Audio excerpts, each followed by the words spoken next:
Entonces, revisamos la lectura. Carlos dice que es federalismo educativo de la 71 a la 76. Sí, es cierto. Es esta Sí. de aquí, federalismo educativo. Es INE 2018, página de la 71 a la 76. Y tenemos una segunda, que es la que tenemos aquí abajo. No sé si no se las di. Ah, ¿saben por qué? A lo mejor no se las mencioné porque no le puse el nombre de Ah, de la lectura, pero en realidad esa lectura es esta, hacia un nuevo federalismo educativo, que miren, sí.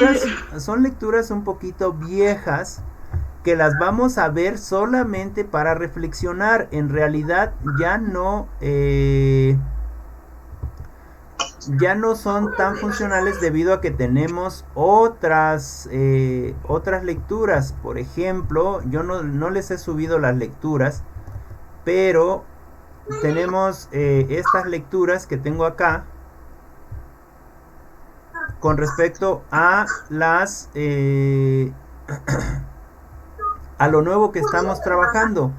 Se los voy a poner dentro de estas lecturitas, se las voy a poner dentro de una carpeta que que este que podrán bajar, pero saben que son lecturas más actuales, que son las que están trabajando los eh, los profesores actualmente, para que las tengan ustedes. Se las voy a subir ahí a la plataforma de Google Drive. ¿Me pueden decir el número de la lectura? Es que se me olvidan. El 6 y el 2. No, el 6 y el. Tres, 6 y 3, ¿no? El 6 y. Y era en la página, en la, ay, ay, perdón. Permítanme, es que creo que no admití a Berenice. Espérenme, espérenme. Ay, Joana.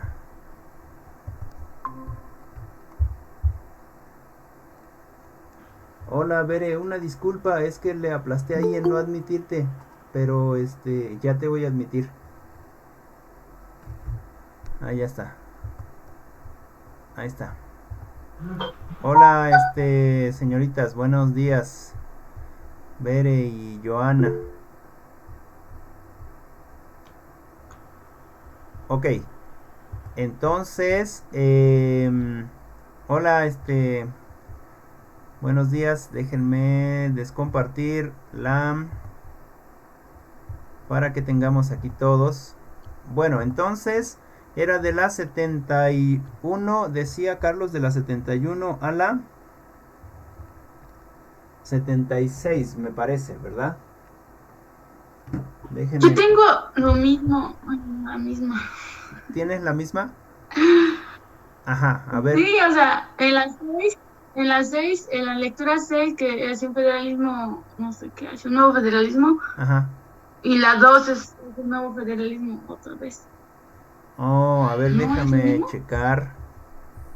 A ver, sí, No, creo que la, son la diferentes. 2 es hacia un nuevo federalismo educativo, que esa es la que tenemos que leer. Y luego dices que, bueno, es la que tendríamos que haber leído, pero no.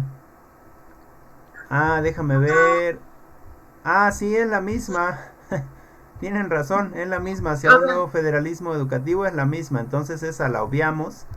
Nada más tomamos la 2 y tomamos la 3, me tres. parece. La 2 y la 3. Sale en la Sí, esa sí la 3. leí, pero ya tengo dos del mismo. Bueno, Sí, la 6 hay que obviarla. La 6 hay que obviarla porque me parece que la puse doble vez. Entonces nada más es una. Y sería de la 71 a la 76. Déjenme ver. 71. Ok. Ok, ok, ok, ok, ok. Déjenme ver. Aquí está. Federalismo y el gobierno de educación. ¿Sale? Vamos a trabajar con ellas. Y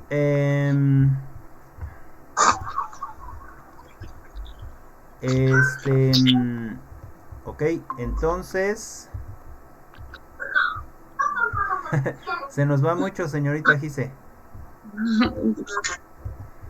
Ok, bueno, entonces trabajamos con ella. Primero, antes que nada, bienvenidas a la que es cuarta sesión de estas clases virtuales. Espero que no se me estén aburriendo y que sí estemos aprendiendo algo. Ya sé que no es lo mismo que estar en el salón donde no hay nada que nos distraiga, etcétera, etcétera, a excepción de los mensajes que nos llegan y que es un poco más difícil estar trabajando así en línea, ¿no? Porque pues luego viene mamá, nos habla, o luego viene nuestros niños, o luego está bailando mi sobrino atrás de mí, ¿no? Bueno, y luego sí nos distraemos, ¿no? A mí me pasó ayer, estoy en clase y pasa algo acá y me distraigo. Ya después ya no sabía qué cosa estaba yo diciendo y ya tuve que acabar la clase porque ya no me pude concentrar, ¿no? Pero bueno, son cosas que pasan y hay que avanzar. Vi a Joana que se había conectado, pero creo que se desconectó, ¿verdad? Ya no la tenemos. Bien, entonces, antes que nada, déjenme ver qué fueron las tareas que me tenían que enviar.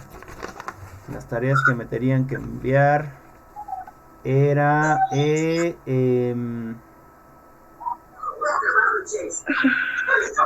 política educativa. Ah, no, esto era a ver, políticas educativas. Ok. ¿Qué tal se sintieron con su audio que hicieron? ¿Cómo? ¿Qué tal se sintieron con su audio que hicieron? Pues como fue audio fue más fácil que un video. ¿Sí? ¿Sí? Sí. ¿O les costó un poquito más? Ok, bueno, yo creo que vamos a seguir trabajando así con los audios. Carlos dice, ok, vamos a seguir trabajando con los audios y con los videos. Pero ahora no sé si ya les pedí un guión para el video, ¿verdad? Bueno, ahora les voy a dar, Ajá, pero ajá, de la evaluación, pero ajá. de los principios de la evaluación. Ok, sí, porque vamos a Ajá. estandarizar para que se les haga más sencillo. ¿Sale? Bueno, empezamos con la clase, con las participaciones. ¿Qué tal les pareció? ¿Tienen alguna duda? ¿Les surgió algo? ¿Algún problema? ¿Alguna pregunta ¿Sobre qué? sobre la lectura? No. Pues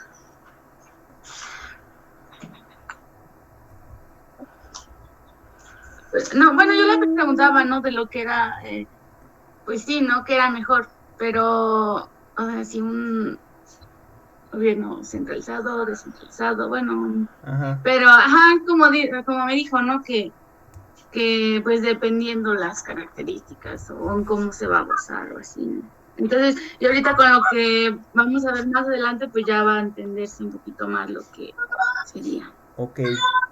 Ok, bueno, pues entonces si quieren les comparto la lectura y hacemos la lectura. Seguramente es una lectura muy pequeña, en realidad son dos lecturas, pero la que ustedes leyeron me parece que es una lectura y es muy pequeña y me parece que viene más o menos entendible. Quizás hay pequeñas eh, dudas que seguramente se van a aclarar con el paso de la lectura, ¿no?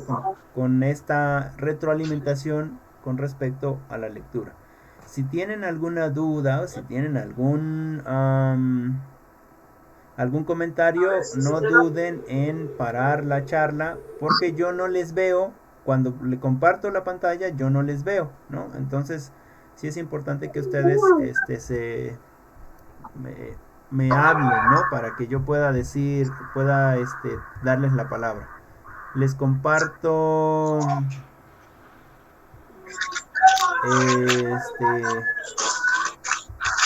la pantalla. Les comparto la pantalla. Y sería esta: federalismo y el gobierno de educación. ¿Sale? Entonces,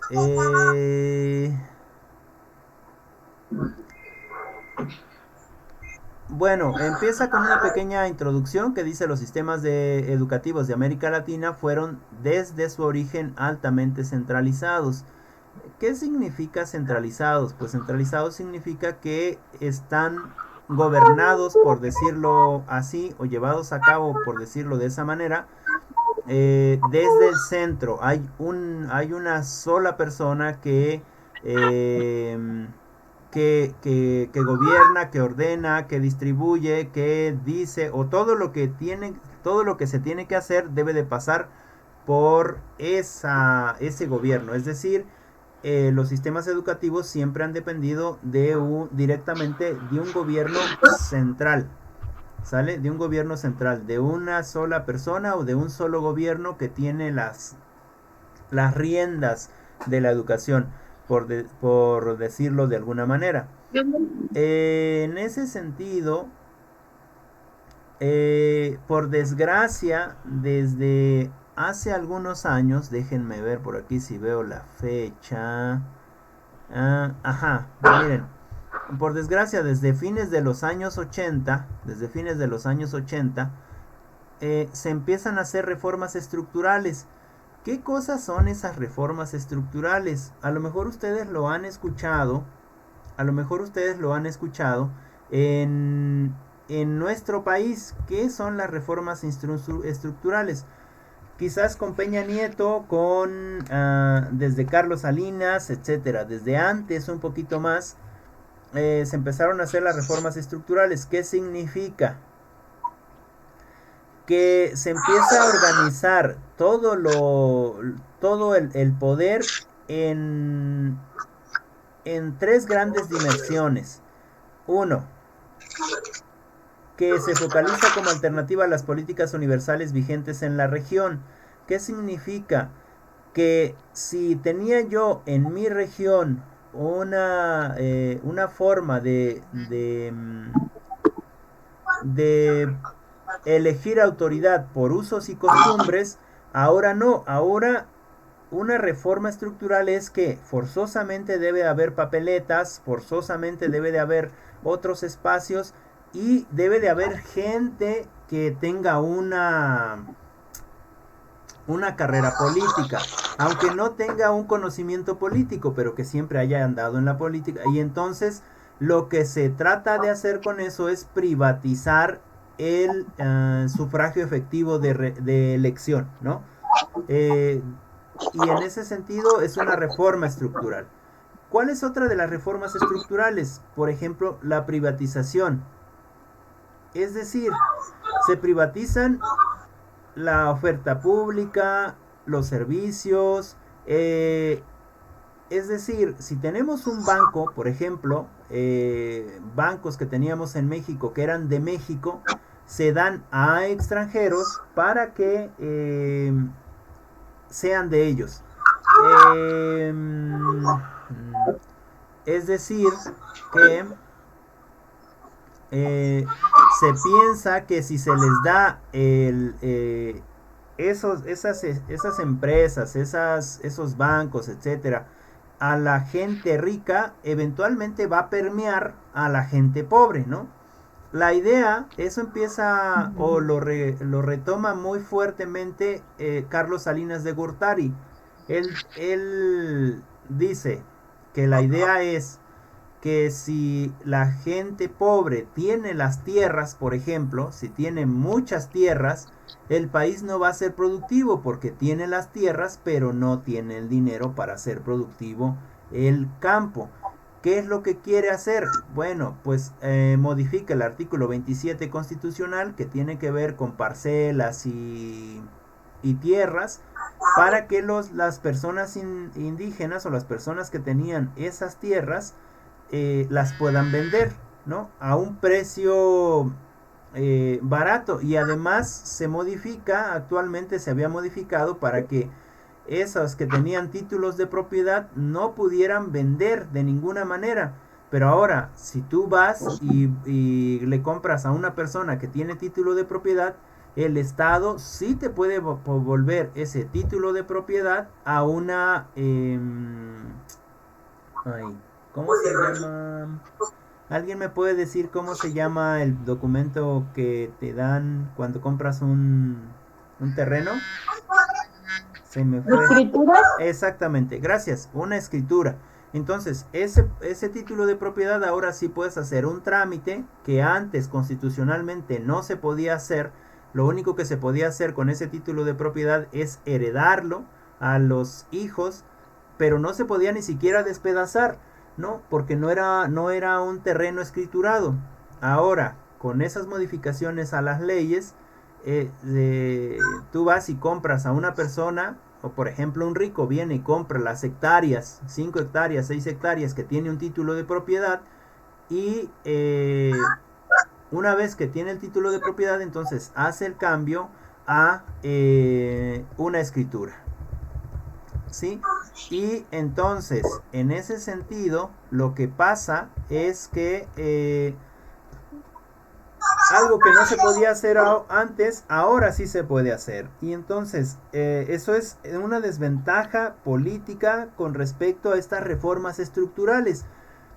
Porque lo que pasa por lo general es que tú vas y compras, o digamos una persona rica va y compra a un campesino, digamos, sus propiedades, le da una miseria por sus propiedades, porque hasta eso no puede vender a gran cantidad su propiedad, porque es un título y todo lo demás lo tiene que hacer el que compra, ¿no? Todo el traspaso a escritura. Y resulta que después esa persona rica sí siembra, ¿no? Sí tiene los medios para sembrar, pero resulta que la persona que vendió su terreno ahora trabaja en su terreno, pero no es de él ahora, y le pagan una miseria por el trabajo que hace, ¿no?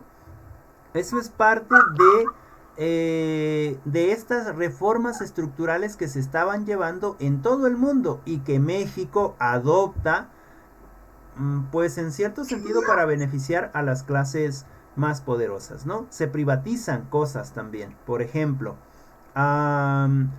con el, ¿cómo se llama? Con el, se me olvida el nombre, le dicen comandante Borolas, no me acuerdo cómo se llama el presidente, el borrachín, ¿alguien me puede ayudar con ese? Bueno, se me fue el nombre me acuerdo de su de su seudónimo, ¿no? Que es el comandante Borolas. Él fue el que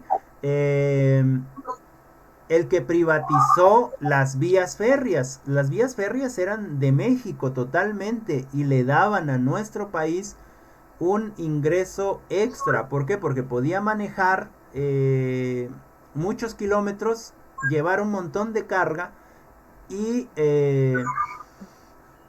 le salía, digamos, barato hacer ese transporte. Ahora esas vías férreas no son de nosotros, son de Estados Unidos, y ellos son los que andan por todo nuestro país llevando productos y les sale en nada, ¿no? Porque se vendieron. Entonces, esa es una privatización, esa es una reforma estructural que no le da el beneficio a la gente, sino que le da el beneficio a los grandes empresarios y a las grandes corporaciones de otros países, ¿no? Y también lo que se intentó hacer con esas reformas estructurales fue precisamente descentralizar, el poder, ¿no? ¿Qué significa? Que decían, no, es que el poder centralizado se presta para muchas cosas, ¿no? Se presta para que una persona haga mal uso de ese poder centralizado. Entonces, ¿qué hay que hacer? Hay que descentralizar, hay que poner varios poderes, ¿no? Varios poderes para que entre ellos puedan tomar decisiones, ¿sale? Y en ese sentido, la descentralización, ¿sale? Y esto se ve o se toma de otros países con respecto a las reformas estructurales. No sé si tengan alguna duda hasta ahí.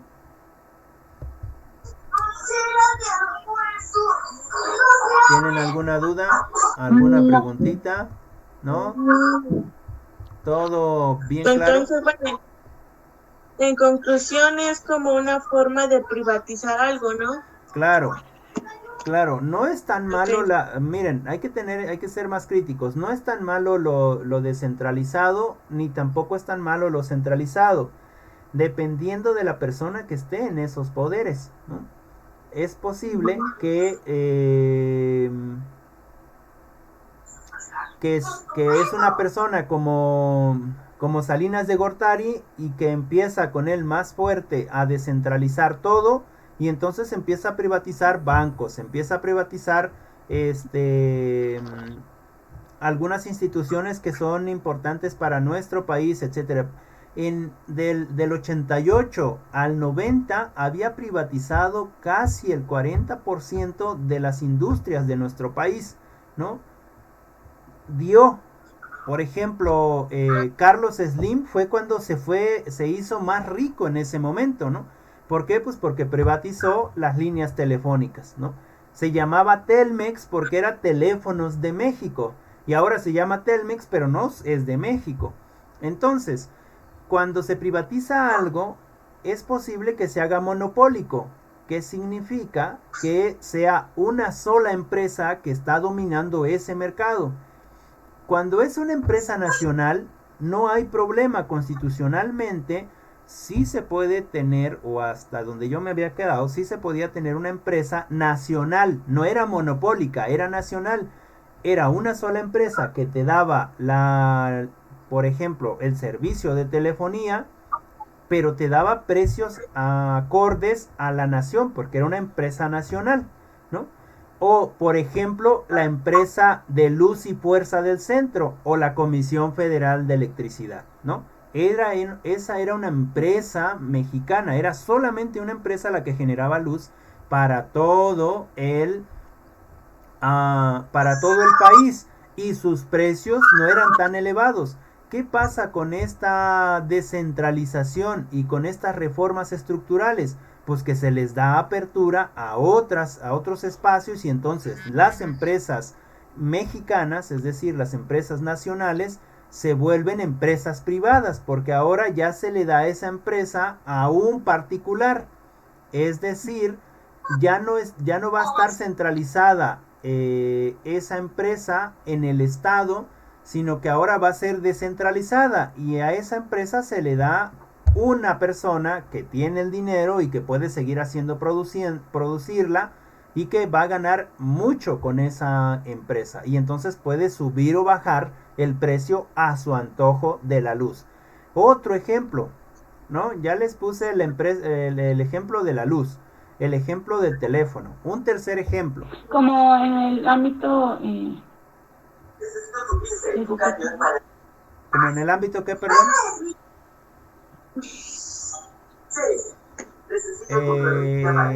Bueno, ya se quedó ahí. No sé, en el ámbito que, Gise, ¿ibas a decir algo?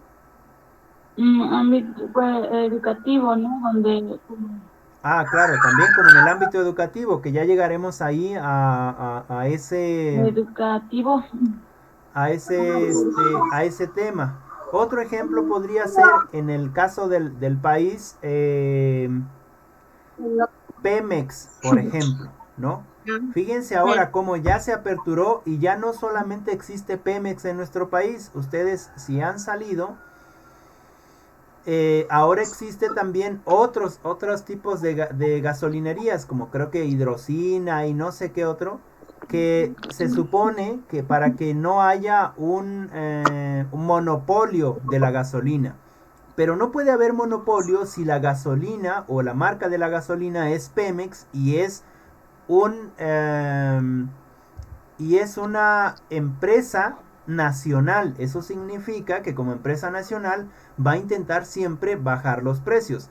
Claro que no pasaba con las reformas estructurales que se hicieron desde Salinas de Gortari hasta Peña Nieto, ¿no? Tanto es así que ya quería privatizar Pemex, ¿no es cierto? Entonces, lo que se está haciendo ahorita es regresar a centralizar cosas. Si nos damos cuenta, lo que está haciendo Obrador es que sí es cierto que hay un montón de empresas que son descentralizadas, pero lo que está haciendo él es recuperar esa manera de manejar o ese poder, centralizar el poder en el Estado. Y en el caso de él, desde mi punto de vista, está bien, porque ya se está viendo que está distribuyendo la riqueza de mejor manera, ¿no? Pero en el caso de Peña Nieto, no estaría bien. Imagínense que Peña Nieto agarra todo, la centraliza y dice, no, pues ahora yo voy a vender esa empresa, porque esa empresa no me gusta y yo me quedo con algo de dinero, ¿no? Y decir algo de dinero no son 100,000, 200,000 pesos, ¿no? 1,000,000 de pesos. Decir algo de dinero son muchos millones de pesos. Entonces, en ese sentido, la diferencia de centralizar y descentralizar las empresas. No sé si me queda claro. No sé si queda claro. Y con respecto a lo educativo, también si se centraliza todo lo educativo en un solo lugar, es decir, una sola secretaría, no tantas secretarías como la Secretaría de Puebla, como la Secretaría de Michoacán, como la Secretaría de Educación de Monterrey, etcétera, etcétera, sino se centralizara en un solo espacio y que tuviera sus subsecretarías, no secretarías como tal, quizás la educación funcionaría mucho mejor. ¿Sale? ¿Por qué? Porque ya no cada secretaría manejaría lo suyo, sino manejaría una sola secretaría, una sola cosa, un solo plan y programas, y ese plan y programas lo podría manejar todas las secretarías en todos los estados.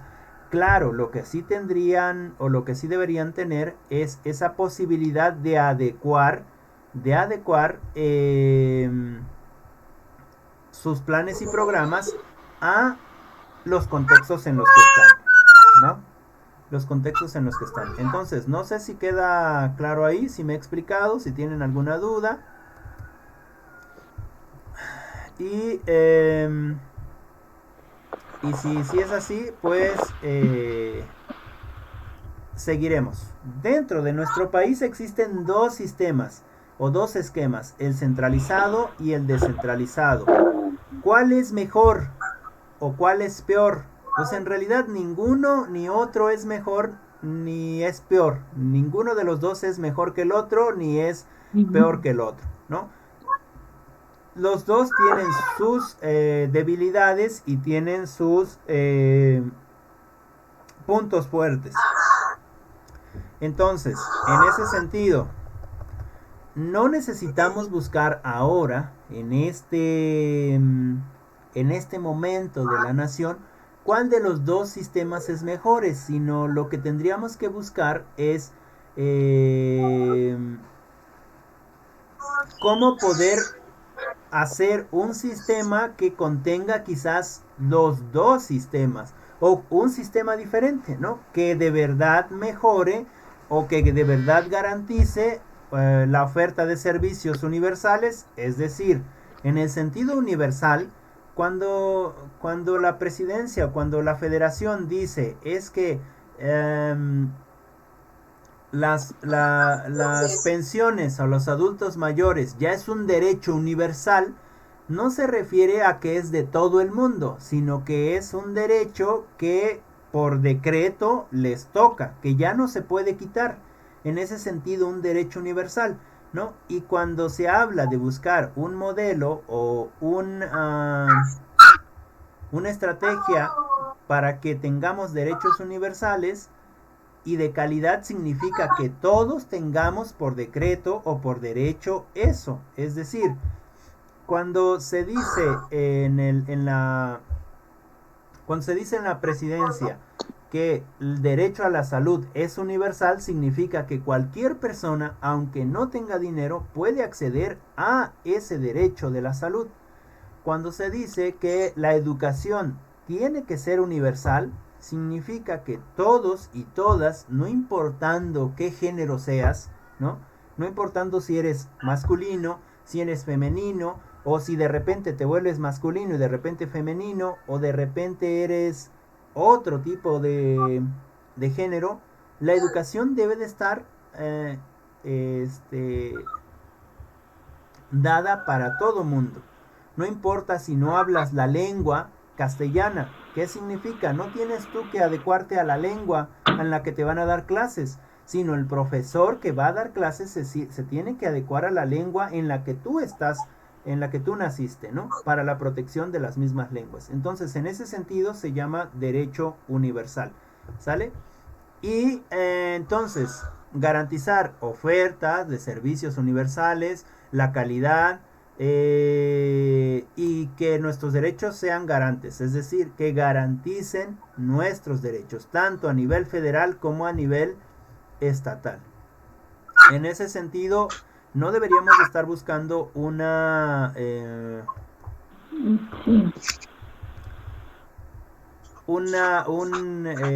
modelo centralizado o descentralizado. Y aquí habla un poquito sobre el federalismo y las principales leyes educativas. ¿Sale? Solo 3 países, o al menos en este documento, solo 3 países son los que están con el modelo federalista. ¿Sale? Que son Brasil, Argentina y México. Nos vamos a ir en el caso de México para que vayamos avanzando. Si es que no tienen alguna duda, alguna pregunta hasta ahí. ¿Todo quedó claro? ¿Sí? Ok. Entonces vamos terminando. Ay, aquí está. Creo que me pasé por aquí. Déjenme ver. Ok. En el caso de México. En el caso de México tendríamos que revalidar este artículo. Dice que el artículo 12, en el caso de la Ley General de Educación, está dado a través de la Secretaría de Educación Pública. Es decir, que la SEP como tal determina los planes y programas de estudio para la educación primaria, secundaria, normal y para la formación de los maestros en educación básica. Es decir, es decir, que a nivel federal, en toda la federación, son los mismos planes y programas para la primaria, el preescolar y la secundaria y la normal, ¿no? En el caso de el bachillerato, muchos de los bachilleratos tienen un sistema estatal, entonces tienen la propia SEP de los estados, tiene su propio plan y programa. En ese sentido es que les decía que si hubiera una centralización con respecto a la Secretaría de Educación Pública que fuera federal, todos deberíamos tener un plan y programas general, ¿no? Y poderlo adecuar. Con respecto a la formación de los profesores, también se tiene un plan y programas. La misma SEP mantiene actualizados los libros de texto gratuitos, aunque yo no sé cómo veamos los libros gratuitos de texto ahora. Bueno, creo que ahora ya están regresando a lo de antaño. A mí me parecían, bueno, será que yo ya estoy un poco viejito, pero a mí me parecía que los libros que yo usé cuando la primaria y cuando la secundaria estaban muy bien hechos. Hablaban de historia, hablaban de respeto a los derechos, es decir, sociología, me parece, no, es civismo, perdón, civismo, hablaban de biología, las matemáticas eran más complejas pero entendibles, etcétera, etcétera. Y estos últimos libros, al menos en el periodo pasado, eran muy light, ¿no? Como dice Eric Fromm en su libro, no, es Bauman, perdón. Como dice Sigmund Bauman, en el libro déjenme recuerdo, ay, se me ha olvidado, pero ya me acordaré y si no les recuerdo después. Que están muy sencillos, como que muy fáciles. Además de que tenemos el problema de que en el caso de la primaria y la secundaria y en el caso del bachillerato, los muchachos aunque no pasen, aunque no lleven los conocimientos, se pasan. Y a ustedes les va a pasar, ¿no? Que van a recibir a muchachitos en el bachillerato, en el primer semestre del bachillerato, que vienen de la secundaria pero mal, parece que pasaron de noche la secundaria. ¿Y por qué? No porque sean malos estudiantes, sino porque quizás los profesores no encontraron las estrategias adecuadas para hacer que los muchachos se interesaran por los contenidos educativos, ¿no?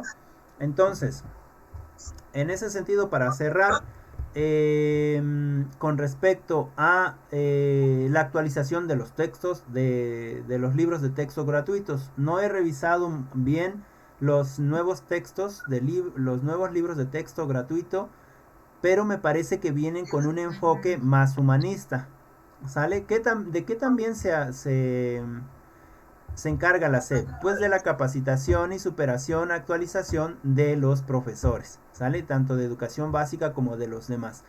Y de la comunicación entre los profesores y los directores, etcétera.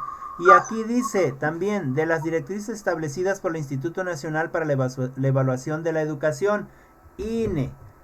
Pero recuerden que el INE ha dejado de existir. Entonces, estas lecturas, como les digo, las vamos a tomar solamente para revisión. El INE ya no es el órgano que evalúa, ¿no? Ya existen otros órganos. Ya para eso les voy a subir, terminando la clase, los documentos que tengo en una carpetita aparte y les mando la dirección para que ustedes puedan acceder a ella. Bueno, y le den una lectura, ¿no? Para que estemos más actualizados. Eso es con respecto a lo que tiene que hacer la SEP. Luego nos habla un poquito de lo que tiene que hacer Brasil y de lo que tiene que hacer Argentina, pero en realidad lo que nos interesa a nosotros es en el caso de México, ¿sale? Aquí hay otro artículo que es el artículo 13 de la Ley General de Educación y dice que es responsabilidad de las entidades federativas y de la Ciudad de México prestar los servicios de educación inicial básica, incluyendo la indígena. ¿Qué significa? Que en el caso del Estado es responsabilidad del Estado dar la educación preescolar o dar la educación inicial, ¿vale? Incluyendo la educación indígena. Entonces, y además la formación de maestros.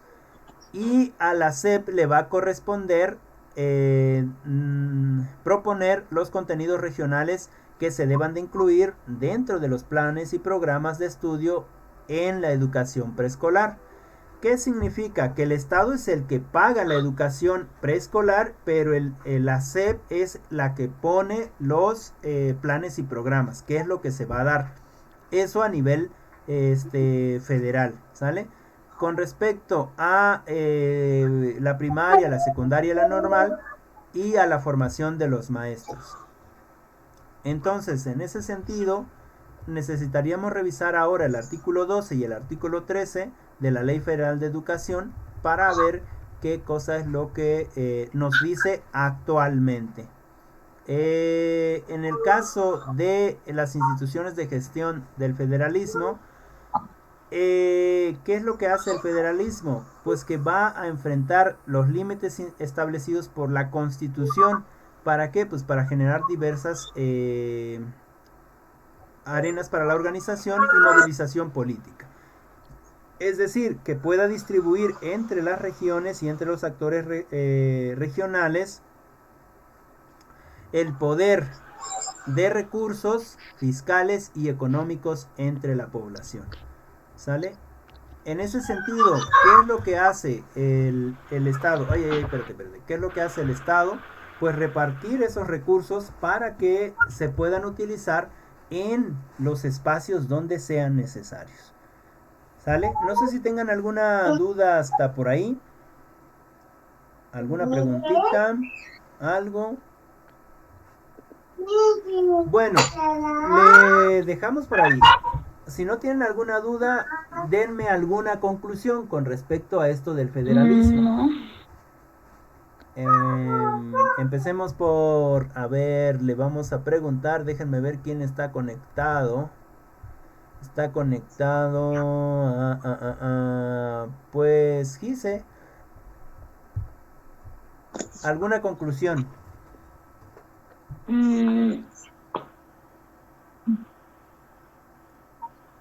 Conclusión general, así, de la lectura.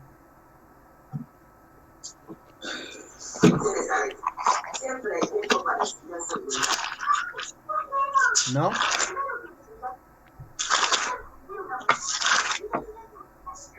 Bueno, Ajá. en conclusión, pues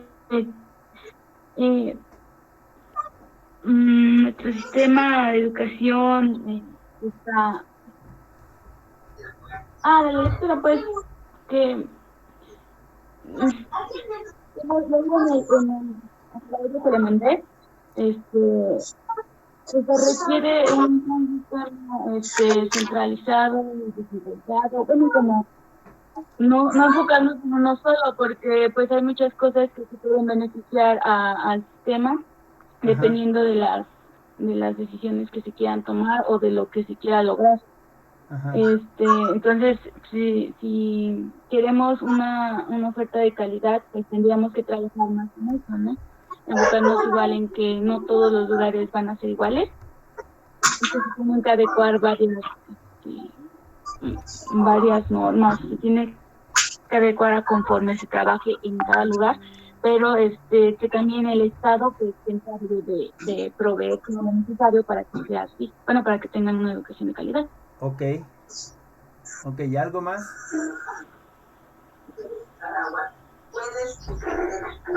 ¿Alguna otra cosita? ¿Eso es todo? No sé si se escuché. Sí se escuchó. Bueno, Itzel, ¿algo que nos quieras comentar? Pues realmente entonces la descentralización y la centralización, realmente pues como dice usted, no sabemos si es buena o mala, pero realmente yo creo que en ese debate que se encuentra, supuestamente pues es para garantizar pues una oferta pues de servicios universales de calidad, ¿no? En cuestión, bueno, ahorita en esta cuestión pues es la educación, Sí. en cuestión de pues de garantizar pues un mejor servicio pues a lo que es al Estado, ¿no? Sí, en realidad no es que sea buena o mala, sino podríamos cambiar el término por decir que si es la mejor o no es la mejor. Ambas formas de tener el poder, ya sea centralizado o descentralizado, tienen sus pros y sus contras, es decir, tienen sus beneficios y sus desventajas, ¿no? Un poder centralizado con respecto a lo educativo significa que tiene el poder para tomar decisiones generales, es decir, para que pueda decir qué se puede hacer o qué no se puede hacer con tal o cual contexto o con tal o cual institución, ¿no? Entonces el descentralizado, bueno, eso, realmente incluyen muchos en el que puedan tomar una decisión. Sí, en cierto sentido. A ver, mira, digamos que vamos a poner un ejemplo más claro. Nosotros somos el país, somos 4 o 5 que estamos dentro de la transmisión y somos el país. ¿Sale? Yo como profesor tengo el poder y el poder es centralizado. ¿Sale? Tengo el poder y el poder es centralizado. Y entonces, como yo tengo el poder, lo que yo voy a hacer es poner en cada una de las instituciones importantes para mi país, voy a poner a alguien, pero ese alguien no puede tomar decisiones, me tiene que pedir permiso. En este caso lo bajamos a un ejemplo más claro. Yo tengo el poder del país y Itzel le voy a dar que ella se haga cargo de Luz y Fuerza del Centro. Ella tiene una institución, pero no puedes tomar decisiones. Cualquier cosa que tú necesites hacer, tienes que preguntármela a mí, ¿sale? En el caso de Mere, ella va a ser la encargada de la institución de la educación, ¿vale? Pero cualquier cosa que haga con respecto a lo educativo, tiene que preguntármelo a mí, ¿sale? En el caso de Carlos, por decir algo, en el caso de Carlos, él está encargado de los bancos, ¿sale? Pero no puede, o sea, del Banco de México o del banco de mi país, ¿no? Pero él no puede tomar decisiones económicas si no me pregunta antes a mí cómo se hacen las decisiones, ¿sale? Y digamos que en el caso de Joana, ella tiene el cargo del Instituto Nacional del INE, pues, de del INE, que es, ay, se me fueron. Bueno, del instituto que nos sirve para elegir nuevos poderes, ¿no? Del IFE, Instituto Federal de... Ay, se me fue el nombre, pero bueno. Y cualquier decisión que tomen ustedes, en realidad no pueden tomar decisiones. Tienen que decir, en el caso de Itzel, a ver, yo quiero hacer esto, o propongo esto para que haya reducción de ciertas cosas en el cobro de mi empresa. Entonces llevas todo un programa, todo un proyecto y lo expones ante el presidente. En este caso soy yo y yo te digo, eso sí conviene, eso no conviene. Hay dos vertientes, ¿no? Si yo soy humanista y entonces estoy por el bienestar del pueblo, entonces yo podría decir, no, eso no conviene, no me puedes subir la luz porque la gente no tiene el dinero, sobre todo ahorita por esta contingencia, etcétera. Entonces, no puedes hacer eso, busca otra solución, búscame otra solución porque yo quiero que la gente no esté pagando tanto, ¿no? En lo educativo, vamos a enseñarle inglés a todos, vamos a enseñarle inglés a todos, me dice alguna de ustedes, que ya no me acuerdo cuáles son las cosas que les dije que eran, en el sentido de las empresas y de las instituciones, pero digamos que alguien viene y dice, vamos a ponerle inglés a todos, y yo pienso, bueno, está bien, el inglés es muy bueno, pero no les va a servir de mucho porque muchos de ellos ni siquiera van a salir del país. ¿Por qué no van a salir del país? Porque el país no está en las condiciones para que mucha gente pueda emigrar a otros espacios y se pueda comunicar, ¿no? No tenemos las condiciones económicas, ni de trabajo, ni de educativas, etcétera. Entonces, para mí es tonto meterles inglés a los niños de preescolar, ¿no? Pero sí me gusta, yo diría, pero para mí sí es importante que nosotros como mexicanos sepamos las lenguas de nuestro país. Entonces, les queremos meter idiomas, metámosles un idioma de nuestro país, para que cuando estos niños vayan a las comunidades se puedan comunicar con las personas que viven en esas comunidades, en sus contextos, con sus lenguajes, con su cultura, con todo lo que ellos son, ¿no? Y entonces, en ese sentido del contexto centralizado, si yo soy humanista, digamos, pero está la otra parte, no soy humanista, sino que soy más bien capitalista, y entonces a mí lo que me interesa es ganar más dinero con lo que tengo. Y entonces viene Bere, que me parece que es la de la luz y fuerza del centro, y me dice, señor presidente, tengo un negociazo con la luz que nos va a hacer rico a todos. Y como yo soy el del poder, está bien, él me tiene que proponer, yo tengo que autorizar, pero como yo soy el del poder y veo que sí me va a quedar capital, yo digo, adelante, ¿no? Pero de eso que tú vas a ganar, a mí me tienes que dar el 70% y a ti se te queda el 30%, ¿no?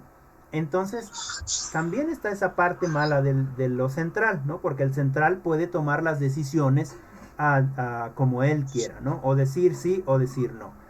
Un ejemplo de centralismo es lo que está haciendo actualmente nuestro gobierno, pero está combinando esas dos cosas, el centralismo con el descentralismo, está descentralizando. ¿Qué sí está haciendo? Está acaparando todas las cosas él sí está tomando, sabe de todo él, es decir, sabe de todo, quiere decir que si le preguntan de luz, sabe, porque le están dando información de luz. Si le preguntan de el petróleo, sabe. Si le preguntan de economía, sabe, porque todos están dándole a él información. Y él, aunque está tomando ese rol central, también está dejando que haya descentralización en el sentido de que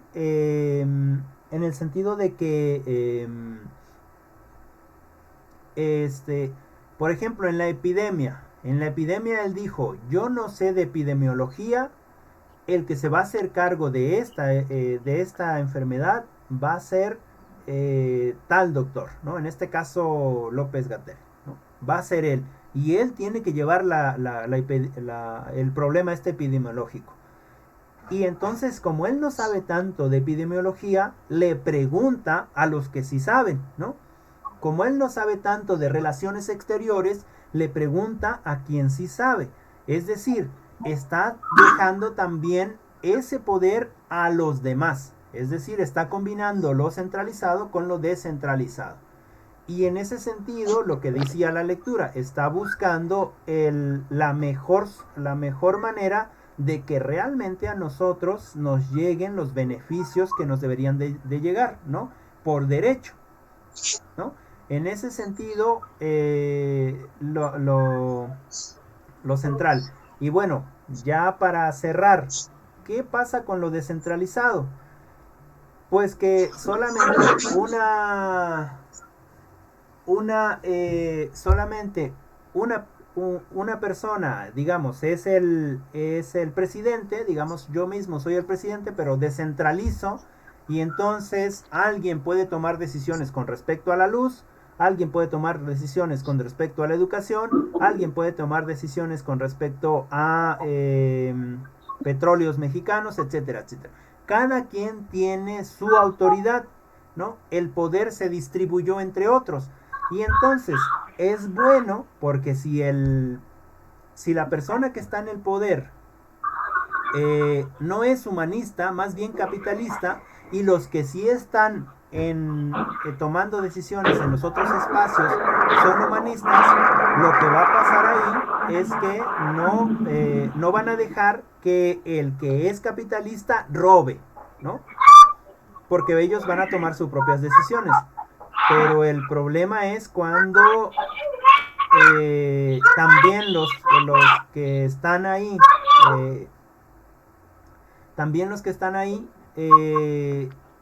que es un poder descentralizado, también les gusta el capitalismo, entonces van a robar a manos más llenas, ¿sale? Porque no tienen quien los vigile. Entonces no sé si queda claro, no sé si me expliqué cuál es la diferencia del modelo centralista y el modelo descentralizado. O sea, el modelo centralizado y el modelo descentralizado. Si queda más clara esta explicación con respecto a lo centralizado y a lo descentralizado. No es malo ninguno de los dos, es más, lo que se debería de ver es qué tantas ventajas o desventajas tiene cualquiera de los dos. No es eso. Lo que se debería de buscar es un modelo que beneficie a la mayoría de nosotros. ¿Sí? ¿Preguntas? ¿Alguna preguntita? ¿Algo? ¿No? ¿Nadie? ¿Todo claro? Bueno, y pues bueno, con respecto a la otra lectura, también tiene que ver con un poquito con las reformas del 2013. Supongo que ustedes ya la van a hacer. Yo les envío lo más actual para que ustedes también se empapen de lo que está pasando ahora en en estos momentos, ¿no? Si no tienen ninguna pregunta, yo daría por terminada ahorita la clase. A menos, claro, que ustedes se suelten con un bombardeo de preguntas. Y si no, pues tomaríamos un espacio, ¿les parece? Ah, bueno, ¿les parece a las... Nos agarramos unos 40 minutitos, unos 50 minutitos para que empecemos con la otra y podamos ir a desayunar y a tomarnos un cafecito y a acabar de despertar bien? ¿Sí? ¿Les parece? Nada más les paso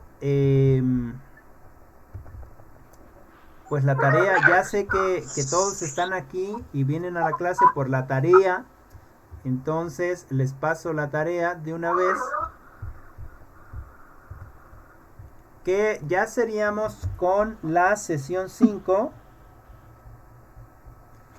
Y la sesión 5 dice estructura del sistema educativo mexicano. Esa es la lectura.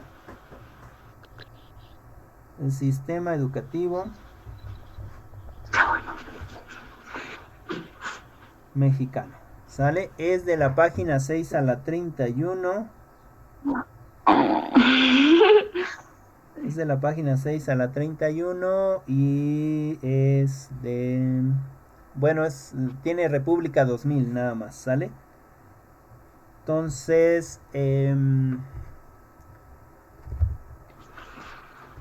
déjenme dejar de compartir.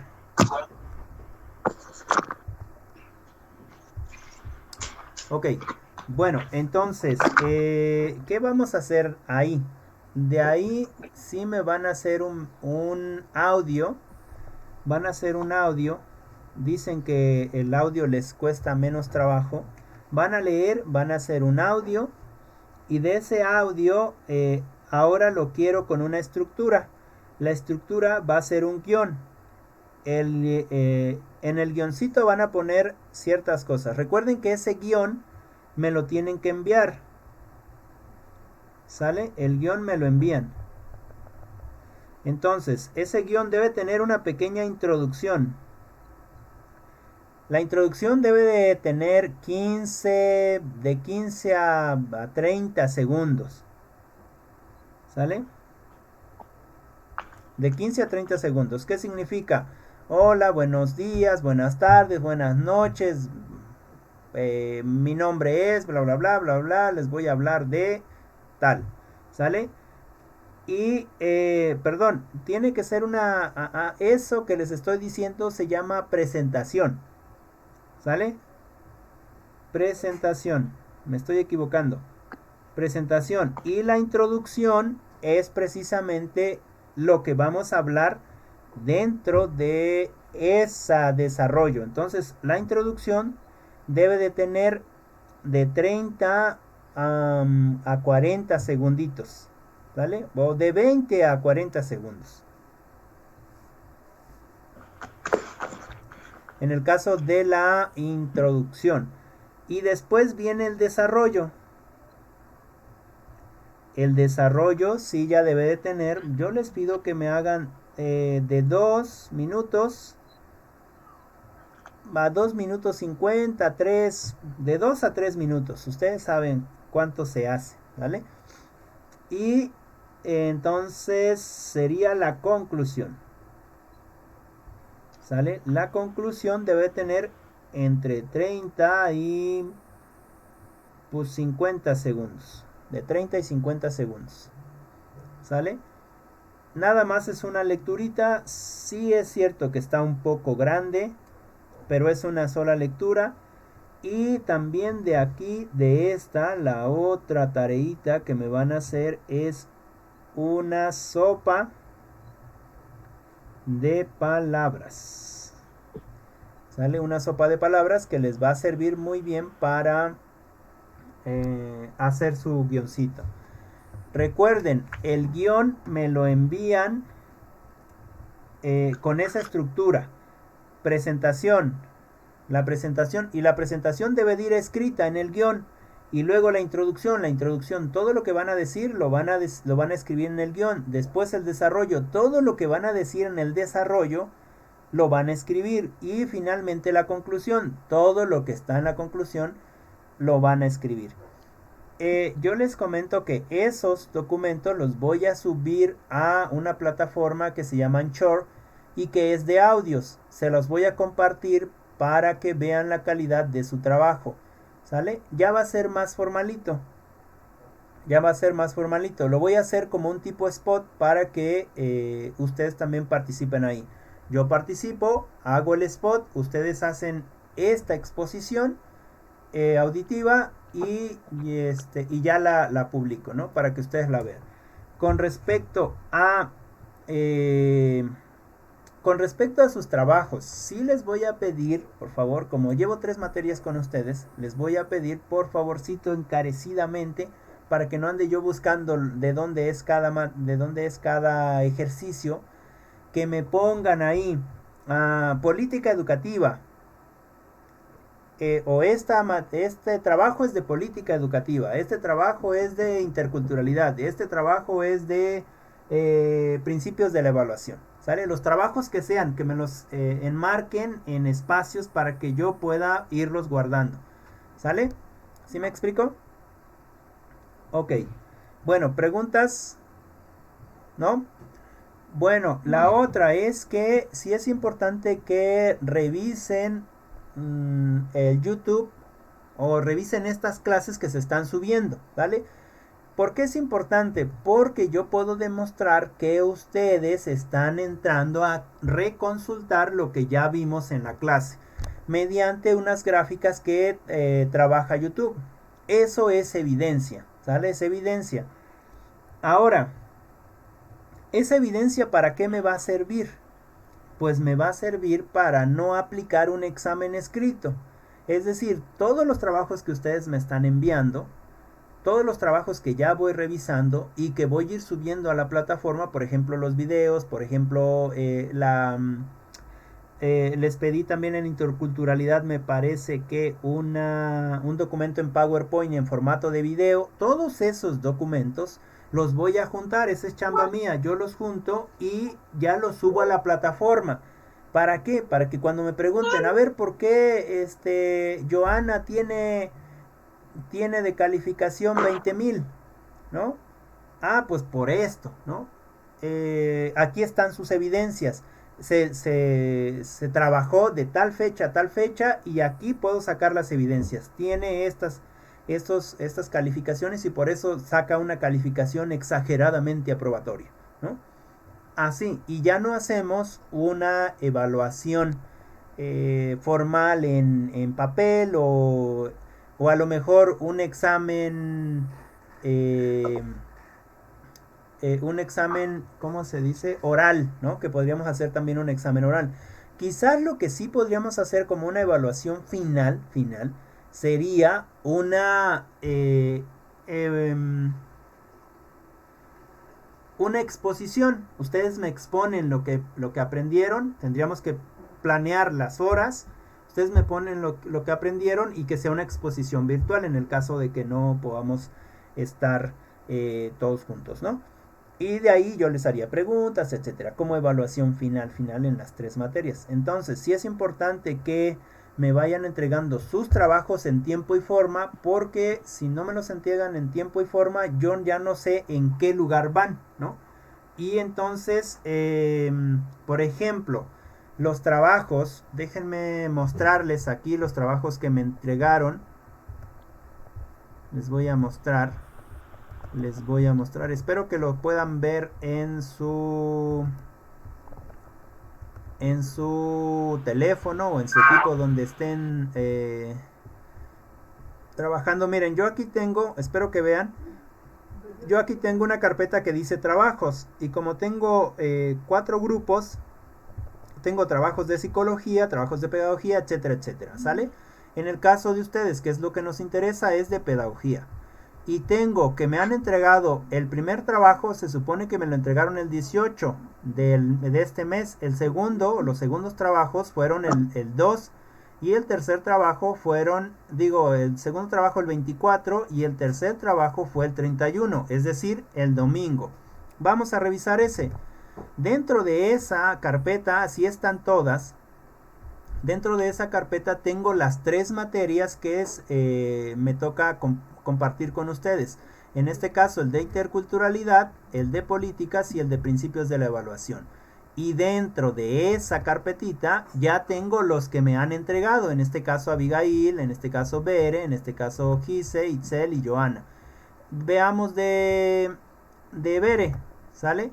¿Qué es lo que tengo de Bere? Pues solamente un WhatsApp de video que me parece que fue precisamente las diapositivas. Miren, aquí la tengo, ¿sale?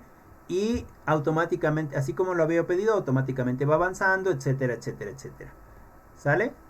Entonces, en este sentido, así voy tomando en cuenta. Si ustedes me envían trabajos pasados, yo los voy a meter en el momento que tenga. Por ejemplo, si me enviaron trabajos de hace 15 días, yo los voy a meter en el 31. Eso significa que en el caso de esa evaluación, miren, aquí tenemos sopas de palabras y tenemos otro audio. Esto es de principios de la evaluación. Bueno, déjenme dejar de compartir. Eso significa que sus tareas ya tienen 2 semanas de retraso, ¿no? 2 semanas de retraso, lo cual no va a tener la misma calificación que la que va a tener las que van bien a la par, ¿sale? Ahora, no se me preocupen tanto. Si por ejemplo alguien hoy en la mañana me envió algunos trabajos porque no se había dado cuenta que no había enviado todos, ¿sale? No significa que no vayan a ser tomados en cuenta. Si los envió hoy en la mañana, lo único que pasa es que yo ya no los puedo revisar. Los que reviso son los que me envían los domingos en la mañana o desde el sábado o desde antes, ¿no? Hay algunas de ustedes que me enviaron trabajos desde antes y entonces los revisé, ¿sale? En ese sentido, no significa que no van a ser tomados en cuenta. Lo único que significa es que no los voy a poder revisar en ese momento, ¿no? Ahora, digamos que no los pudieron enviar esa semana, los envían la siguiente semana con todos los trabajos de la siguiente semana. Lo único que va a pasar es que se atrasaron una semana, ¿sale? Y que después ustedes tendrían que argumentarme que sí me entregaron los trabajos y tendrían que tomar las fechas de cuándo me los entregaron para que no tengan problemas con respecto a su evaluación, ¿sale? No sé si me expliqué, ¿sí? Bueno, pues entonces así los tengo organizados. Sí es importante que los envíen. En el caso de Carlos, si nos estás escuchando, Carlos, te nos has atrasado mucho. Envía todos tus trabajos para que no te sigas atrasando más. Sí les pido que me digan políticas educativas, estos son mis trabajos. Evaluación, estos son mis trabajos. Interculturalidad, estos son mis trabajos. ¿Sale? Para que podamos seguir avanzando. ¿Sí? Bien, ya les quité otro espacio, entonces los dejo hasta ahí porque ya veo que tenemos una cara de hambre. Y me refiero que todos, porque yo también ya me estoy muriendo de hambre, a ver si me dan algo de comer ahorita. Y si no, pues voy a tener que buscar. Nos vemos la próxima clase, que será en unos 40 minutos. ¿Sale? Yo les mando el link en unos 40 minutitos. Y provechito a todos. Buen día. Nos vemos en un rato. Y gracias. Igualmente. Ok, adiós.